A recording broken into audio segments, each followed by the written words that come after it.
हरिशरणम मैं निदान। आज भागवत के सबसे महत्वपूर्ण विषय भक्ति ज्ञान वैराग्य पर थोड़ी सी चर्चा करेंगे। भागवत में भक्ति ज्ञान वैराग्य ये तीन बहुत महत्वपूर्ण है। भागवत के महात्म्य में ही भक्ति ज्ञान वैराग्य के विषय में चर्चा की गई है और वहाँ पर ये स्पष्ट रूप से बताया गया है कि भागवत का प्राण है भक्ति ज्ञान वैराग्य। उसी प्रकार जीवन का भी प्राण भक्ति ज्ञान वैराग्य है, क्योंकि भागवत व्यवहारिक ग्रंथ है। भागवत सीधे तौर पे हमारे जीवन से जुड़ा हुआ है।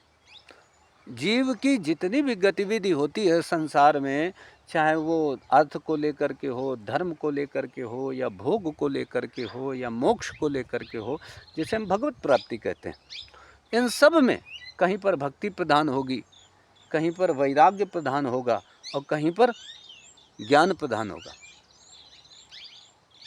हम पहले किसी वस्तु को जानते हैं, ज्ञान होता है किसी वस्तु का, और जानने के बाद या तो हम किसी उस वस्तु का त्याग कर देते हैं और या उससे प्रेम करते हैं, भक्ति करते हैं। जानाति इच्छति अथ करोति नियम है। यदि जानने के बाद वस्तु हमारे अनुकूल है और हमारी स्वतंत्रता बाधित नहीं हो रही है तो हम भक्ति करने लगते हैं, मतलब प्रेम करते हैं।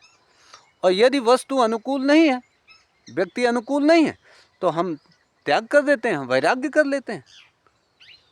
परंतु इन सब में एक सबसे महत्वपूर्ण बात है जो आपको समझनी चाहिए।